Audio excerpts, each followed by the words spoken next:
Hello and welcome back. If you're here for the first time, so glad you chose to tune in. So I'm here with part 2 of Meghan's surprise visit in Dusseldorf, courtesy of people.com, and also an update on diakonydusseldorf.de. So People says this: Meghan recently wrapped up the 2023 Invictus Games in Germany with Prince Harry.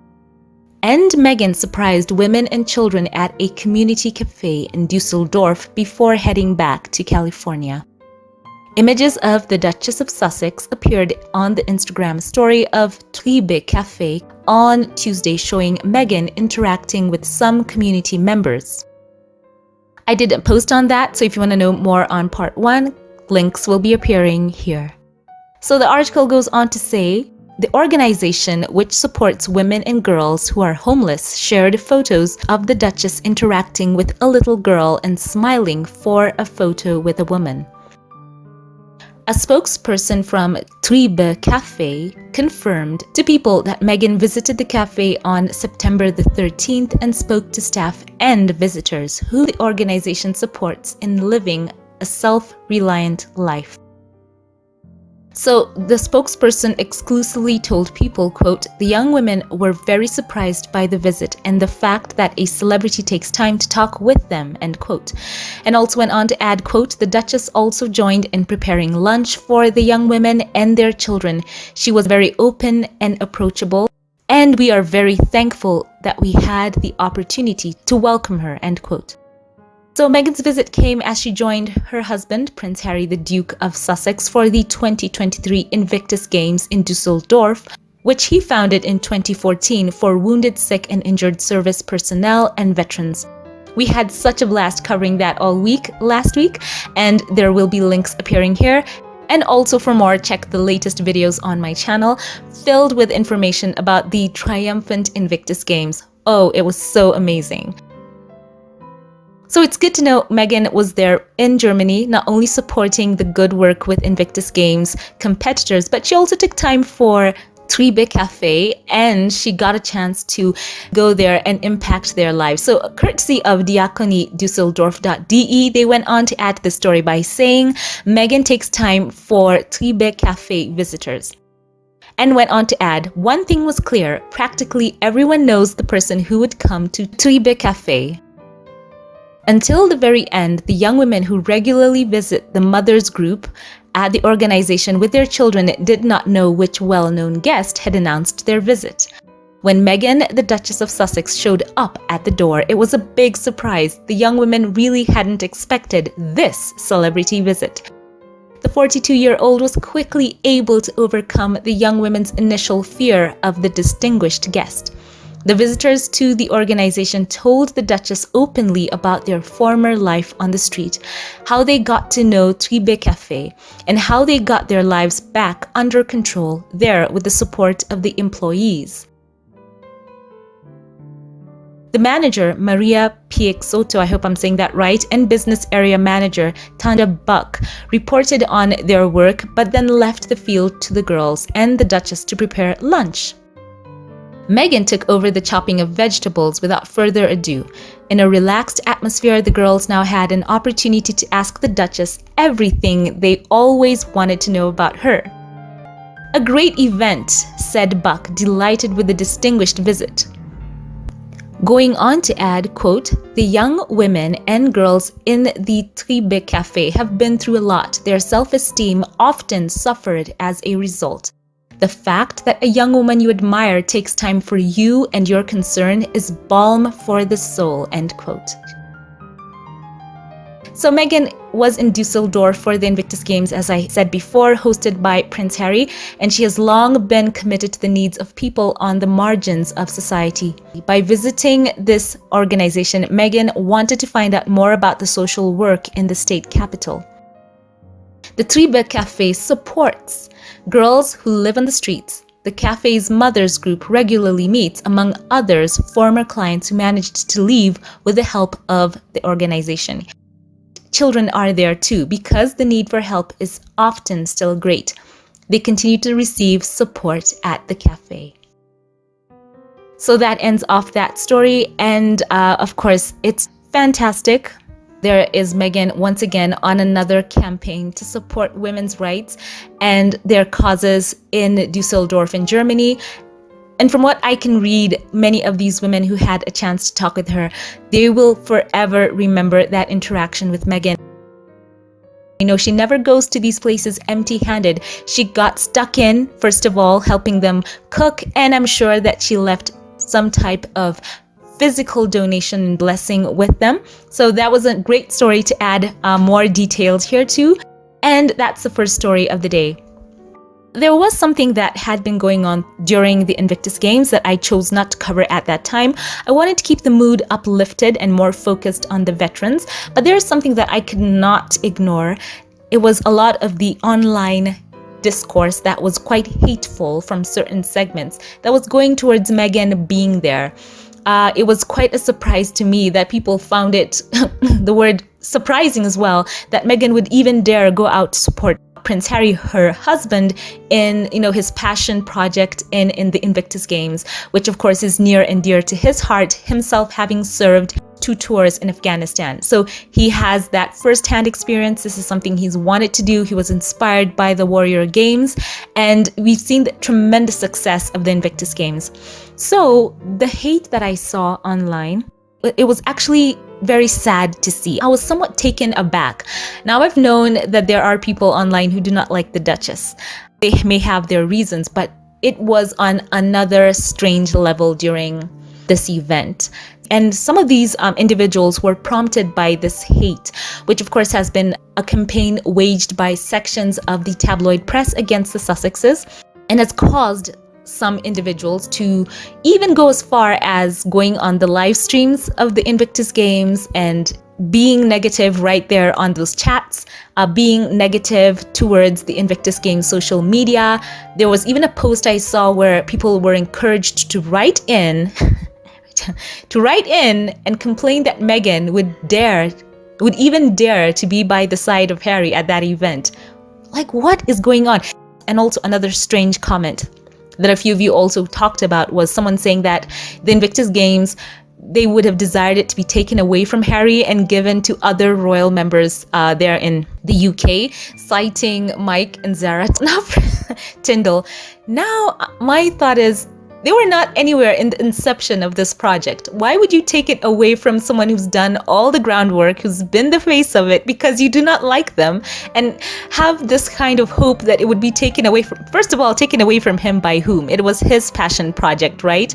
He was the one who had the experience that he had in Afghanistan on the front line, flying also Apache helicopters, and having seen firsthand the extreme consequences and cost of war, and as he has talked about time and time again. And it was something that so impacted Harry that he wanted to shine a light on, wounded, injured servicemen and women.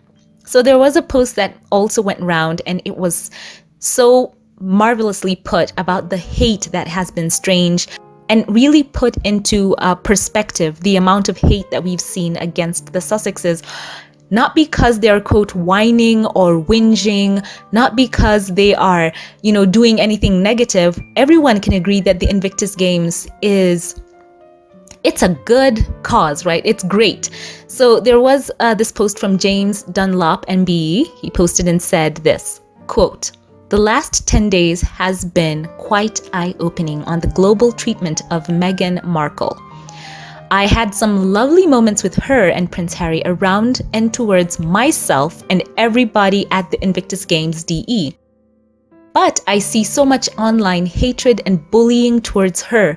Some of it was even deliberately coordinated across multiple online accounts. No one should be bullied or berated online. It's foul," end quote. He went on to say, quote, "She's not dressed smart enough to meet veterans and their families," end quote. And he goes on to explain, it was a military-sponsored but effectively civilian sports event. The vast majority of spectators and veterans were in shorts and t-shirts, all quite informal. He also goes on to add, quote, "Why is a civilian in a military parade?" end quote. It wasn't a military parade, he explains. The cycling medal ceremony had a small group march, probably 20 meters, to the presentation area with German military individuals. Meghan was one of the many civilian VIPs in these ceremonies. And I will interject here. Look at these two images. Some people were just spitting feathers, if I can use that term, at Meghan participating in a medal ceremony. And here is another woman completely in civilian attire, also doing the same job. And we saw that being done over and over again, but it was hush for her and so much, quote, noise for Meghan. So he goes on to add, quote, seeing so much false information around their attendance and the games has certainly shown me that just how prevalent online bullying is.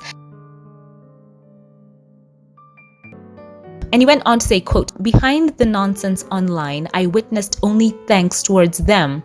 Standing ovations when Harry came onto stage and left. Thanks that they made so many special moments at sport matches and handing out medals and taking the time to speak to so many people and have pictures, end quote. So he talked about the same British tabloids, in quotes, mentioned in their documentaries, spouting the same disgusting headlines, formalizing the nonsense. I seriously wonder what those journalists were thinking as they write this clickbait, quote, news, end quote. So yes, he does point out there the storm, I can say that, of people who were so upset, upset. Once again, I'll say spitting feathers level of upset that Meghan dared to go and be by Prince Harry's side. And yet we've seen time and time again many senior working royal members who have never served in the armed forces, but we've seen them accepted right there in those official roles, if I can say that, or standing by their spouses who are in those roles, and not a word, right? Tumbleweed, crickets all over. So it's strange. And I've said time and time again, it is rather odd to be someone who watches someone you do not like, right? It is odd to watch someone you do not like, to have your feed filled with posts about them, to be on live streams waiting for them. What? It must be the Kenyan in me, because I think just as a standard operating way of things, I grew up knowing not to do that. If something does not interest you, then it just moves out of your purview and you go on about your business. By the way, no one's forcing you to love them. You're not forced to love Harry and Meghan, but you don't have to spend that much energy hating on them. It's odd. And that's why these people are the best fans. They have they have the best new pictures that no one has seen. They have the deets on where they will show up. They are the ones zooming into all the pictures to pick out this, that, and the other. It's odd. So I'm glad that James Dunlop, MBE, pointed that out. And of course, his post was filled with people telling him basically the same media jargon that has been rehashed and regurgitated about what Meghan has done to the Queen. How she disrespected the Queen, how she, she went before vets in shorts.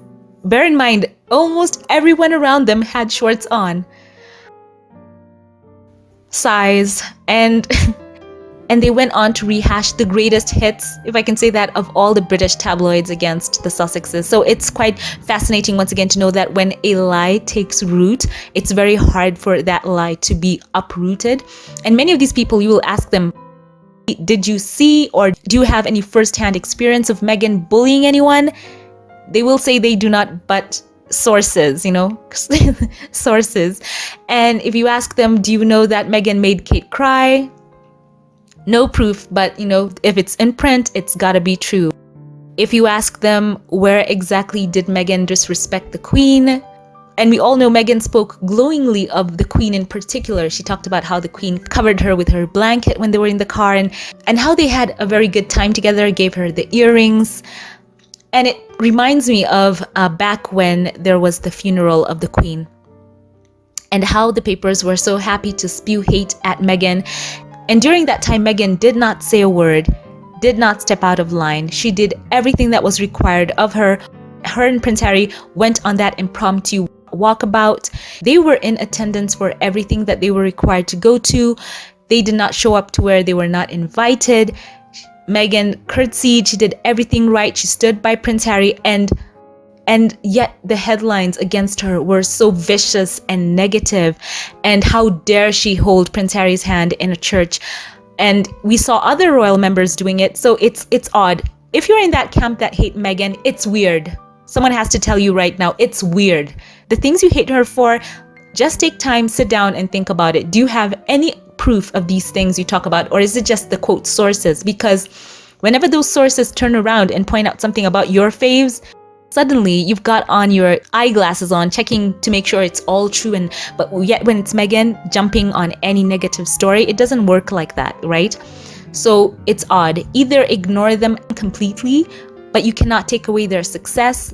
It's not fair for you to want to take Invictus Games from them and give it to other people because everyone saw how successful it was, and now suddenly Prince Harry does not deserve it. Yet, before Invictus Games, so many people were saying of this camp that it would be a flop, people would not show up, that they would be booed at this event and that event, and also the narrative that the Sussexes were getting a divorce and on, and that's kind of not. And that one has been swept away under the rug. You notice all that commentary is no longer the headline at the moment. And for this strange recurrent theme that I've been seeing where people want this couple to go away and be quiet, that's not gonna happen. Just letting you know that right now. So take some time, be introspective, think about where does all this manufactured hate come from, and remember that Prince Harry and Meghan are taking some of the tabloids in the UK to court. So you'd wonder, would it be incentive for them to print anything positive about this couple? And are you perhaps buying into the tidal wave of hate? Are you buying into personal beefs against this couple, against Meghan, from certain reporters who did not get a reply back from her, on people who felt that Meghan ghosted her? So it's time to be introspective, and so grateful to God for this man, James Dunlop. He said he saw it firsthand. It was nonsense. That's what he says in quotes. Prince Harry and Meghan did great, and they left. Meghan did her part, supporting her husband, going around encouraging the servicemen and women, gave that one speech, but yet, a lot of you online, who knows what you saw, and your own faves who you think are super perfect. Do you keep the same energy for your faves, in quotes, when they do things that perhaps not everyone agrees with? Or is the hate just for Prince Harry and Meghan? So just ask. I'm just grateful. I wanted to mention that here. But the main thing is we are celebrating the impact and the success of the Invictus Games. Those memories are just so uplifting. They go well above the negativity, and I think that's the main thing that remains, that good feeling and good atmosphere that everyone saw, and we are soaking it in. And nothing can take that away. And we hope and continue to pray for Prince Harry and Meghan to have success with the games as they move on to Vancouver Whistler in 2025. So share your thoughts on all this news in the comment section below. As always, before we log off, a very special thank you to all who support this channel financially, to all my Patreon, PayPal, and membership supporters. I would like to give a very heartfelt thank you and shout out a couple of you here by name. A very special thank you to you. Lauren Watson, I appreciate you, and I'm so grateful to God that you are here supporting my work, and I'm praying for God to bless you. Thank you. A very special thank you as well to you, Gloria C. Thank you for your faithful support for my work here. I do not take that for granted. You are so kind. And thank you to Sainzia. Thank you for your giving time and time again, and for choosing to support my work through Patreon. It means so much. And now a very special thank you to those who gave through Super Thanks. Thank you to Phil Toro 9199. I appreciate your kindness and love, your generosity. It is so, so dear to me. Thank you. Once again, thank you to all who support this channel. And if you want to watch more videos, click the links in the cards and at the end screens, and I will see you there. Thank you all for watching, and I will catch you in the next one. Have a blessed one.